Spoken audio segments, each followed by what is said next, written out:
Thank you, Veronica, and very warm welcome to all. It's a great pleasure and indeed an honor to speak after Carsten Storr and Juan Sainz Herrero.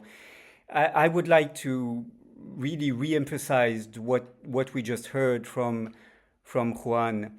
The priority should not be in FFD4 to increase the GDP at all costs. It should be to improve well-being, to improve health, education, social protection, all these outcomes that matter to people. Economic growth will only be worth pursuing if it serves the people and well-being rather than making the rich richer, plundering the planet further, or exhausting workers.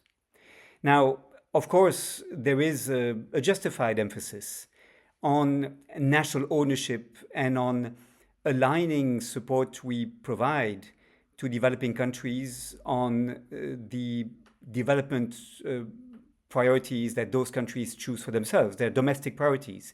And that was at the heart of the resolutions made 10 years ago at the Addis Ababa agenda for action adopted in July 2015. However, we must now ask ourselves with great humility and frankness, what does national ownership mean when in 2023 the total debt servicing costs reached 1.2 trillion US dollars, more than double the amount recorded a decade ago, just after the great financial crisis? When the 78 countries eligible to the World Bank's International Development Association pay annually 96.2 billion US dollars in debt servicing, about 1/3 of which, 34.6 billion, going to interest payments alone. When 54 developing countries spend 10% or more of their public revenue to debt servicing, diverting precious resources away from healthcare, education, or social protection, thus putting in jeopardy their long-term prosperity. Today, many developing countries, and low-income countries in particular, make their choices, including in defining their budgetary priorities, under the threat of rating agencies or under the close monitoring of international financial institutions who tend to prioritize fiscal discipline and the reduction of public deficits above social investment. African countries today already borrow at almost 9% interest rate from financial markets, and they simply cannot afford anymore to support their population. Instead, they must reassure their creditors. This is national ownership on a leash. And then we must ask ourselves a second question, again with great humility and frankness. How can poor countries ensure living wages for workers and guarantee fair and just working conditions when their main comparative advantage in the international division of labor is to repress wages in order to be attractive to investors in the more labor-intensive segments of global supply chains, as if keeping workers poor were a viable development strategy? Today, 1 in 5 workers in the world lives in poverty. More than 700 million workers are working poor, and in Africa, this represents 54.8% of the working population who live in poverty. Now, the immediate causes are the casualization of labor, the restrictions to union rights, the loss of bargaining power of workers and unions, but the broader cause is a form of globalization that has intensified competition globally, discouraging governments from raising wages because of a fear that investors will move to other jurisdictions where labor is even cheaper and where enforcement of labor legislation is even weaker. The challenge of the FFD4 conference in Seville and the challenge of the Second World Summit for Social Development in November is to change these incentives. Governments who invest in healthcare, education, social protection for the long-term prosperity of the population, these governments should be rewarded. They should not be penalized by financial actors. Governments who uphold workers' rights should not be not have to face the threat of investors departing from the country. They should instead be supported by investors who should be made aware of the reputational risks they take in paying workers or their suppliers below living wages. So in my proposals to the FFD4 conference and to the Second World Summit for Social Development, I put forward indeed a number of tools that could be used, I hope, to bring about this change in the incentive set for governments.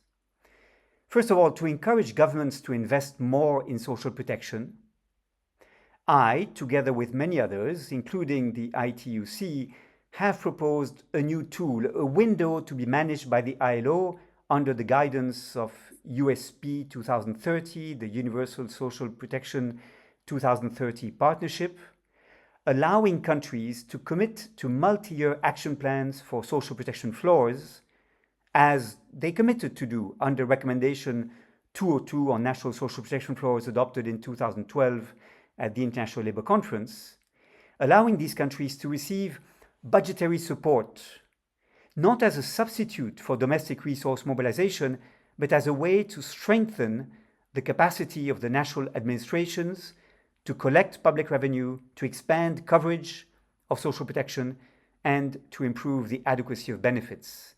The idea is very simple. It is to pledge support to countries who commit to invest in social protection, because the current situation is simply unacceptable. Almost half of the world's population has no access to social protection whatsoever, condemning them to poverty.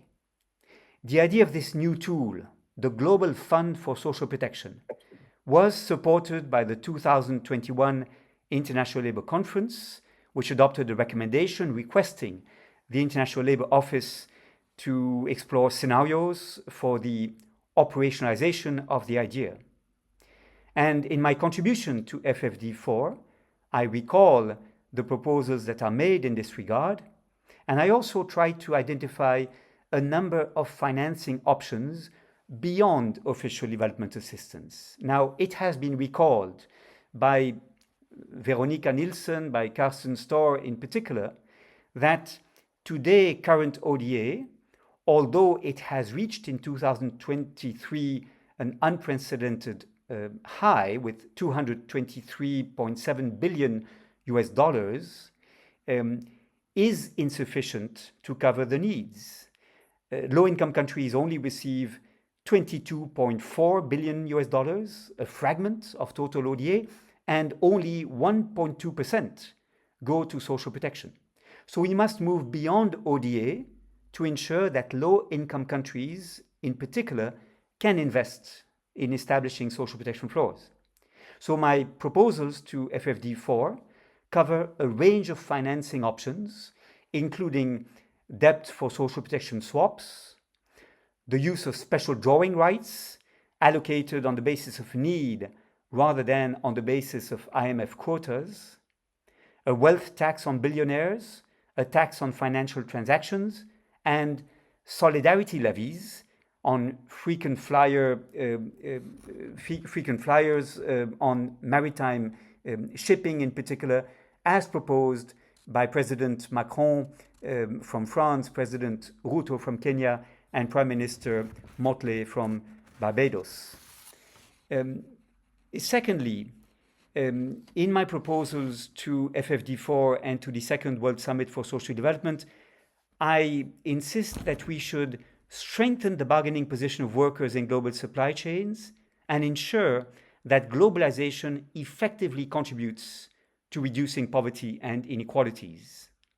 And that can be done by more explicitly putting the right to a fair remuneration and the right to a living wage as an element of the right to an adequate standard of living as part of the due diligence obligations of the lead buying companies in global supply chains and of parent companies in multinational enterprises.